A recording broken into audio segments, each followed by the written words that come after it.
Be extremely careful about what your kids watch on YouTube. My kids watch a lot of YouTube.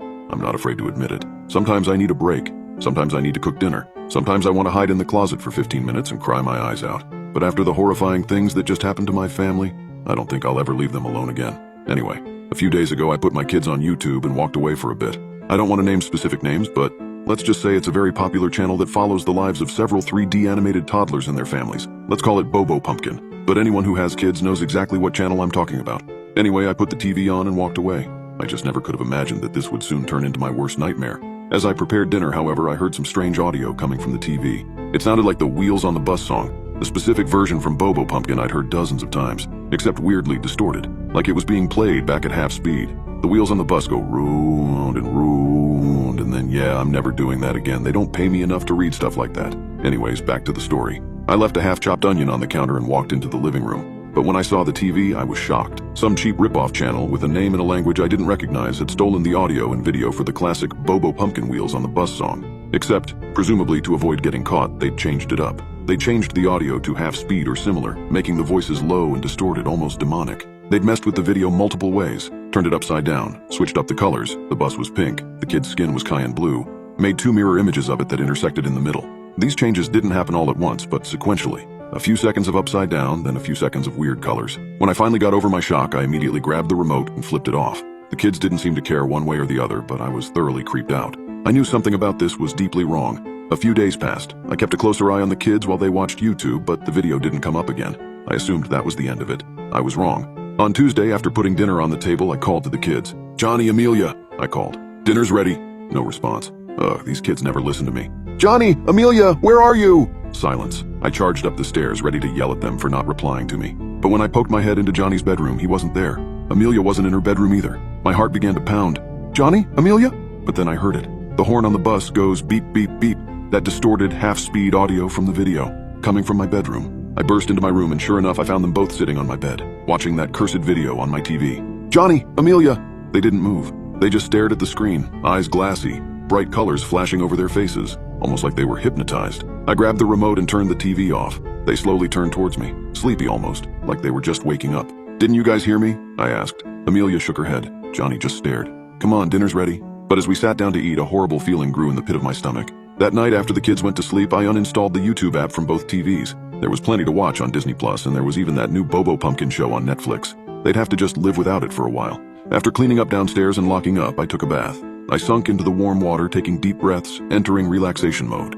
But only 10 minutes later, I heard something coming from the other side of the door. Music. I strained my ears, listening. It was muffled enough that I couldn't make out the singing, but from the pitch, I knew exactly what it was. I got out of the tub, wrapped a towel around myself, burst into the bedroom. The horn on the bus goes beep, beep, beep. I ran over to my phone, charging on the nightstand. Sure enough, it had YouTube open and was playing the video. I stared in horror as the blue-skinned bus driver slapped his hand on the horn. Beep, beep, beep. I grabbed the phone and turned it off. It must have went off by accident. Emerald must have tapped the phone, and they've been watching that video so much it was probably right on my feed. Our cat Emerald wasn't in my room now, but the door was ajar. She could have gotten in, played with my phone, and accidentally opened YouTube. Right, it was really unlikely, but I told myself those lies anyway. I couldn't go down that path, spiral into fear. I'd done it too many times as a single mom. I was not going to lose my temper over some Bobo Pumpkin video of all things. I dried off, got into my pajamas, and checked the kids. Then I turned off my phone, put on airplane mode so it didn't even have internet access, and went to sleep. I woke up in the middle of the night. I grabbed my phone off the nightstand and glanced at the time. 3:17 a.m. I got up and used the bathroom. Then I decided to take a quick look at the kids. I'd check on them sometimes just to make sure everything was okay. As soon as I got into the hallway, though, I saw something was horribly wrong. Both of their doors were open. My heart began to pound. "Johnny? Amelia?" I ran to their rooms. Their beds were empty. "Oh no. No, no, no." I ran down the stairs. "Johnny! Amelia!" I screamed. They didn't answer me, but I also didn't see any evidence of a break-in, a kidnapping, anything. "Where are you?" As I made it to the foyer, I froze. The basement door was ajar, and in the darkness, on the walls of the stairwell, I could see flickering blue light. What the hell? Our basement wasn't finished, but we did have a few things down there. An old sofa, some boxes of toys, an old TV with an N64 and Super Nintendo that we sometimes played. Johnny and Amelia liked to play down there. Maybe they got up in the middle of the night, couldn't sleep, and went down there to play. I opened the door and stepped down onto the first step. The wood creaked underneath me. "Johnny? Amelia?" I called. Nothing. My heart pounded. I felt weak, sick. I charged down the stairs, my hand slipping over the banister. Halfway down, I heard it. "The daddy's on the bus, go, I love you." That distorted half-speed audio from the video. I ran down the stairs. Johnny and Amelia were sitting there, on the cold floor. in front of the old TV. It was playing the video. What the heck? The TV down here was only connected to cable. It had no way of connecting to the internet. No way of getting to YouTube. Johnny, Amelia. They didn't move. I watched in horror as the upside-down daddy gave his son a hug. And then the video flipped back up and their skin turned bluish-green. I love you, said the warped, distorted audio. Static rippled across the image. Johnny and Amelia stared at the TV, barely moving. The bright colors reflecting in their eyes, their mouths hanging open, hypnotized. I ran over to the plug and yanked it out of the outlet. The TV flickered off with a staticky whoomp sound. They slowly turned towards me. You're not supposed to be down here, it's the middle of the night, I shouted. Sorry, Mommy, Amelia said. Why? Why do you want to watch this stupid video? They didn't say anything. How did you even get it to play on here? Amelia got up, then Johnny. Without a word, the two of them started up the stairs. I flicked off the lights and ran up after them. I put them back to bed.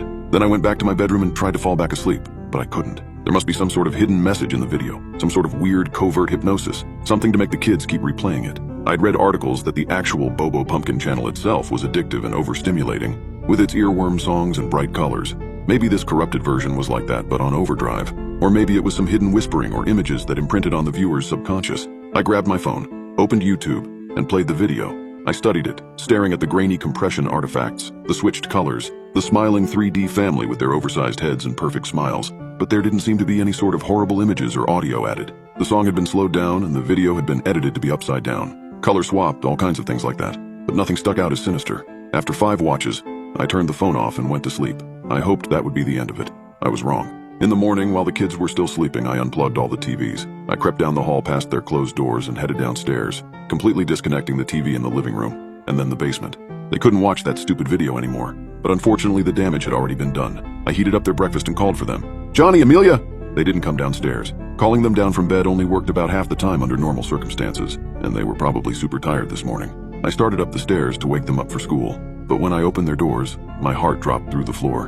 Amelia was lying there in bed, but she wasn't asleep. Her eyes were open. She was staring straight up at the ceiling, her pupils jittering back and forth, as if she were watching something. Amelia! I screamed. I grabbed her shoulders, gently shook her. Amelia! Nothing. When I burst into Johnny's room, it was the same thing. He was lying there on his side with his eyes open, staring straight at the wall, his pupils moving slightly back and forth as if he were watching something projected on the blank wall.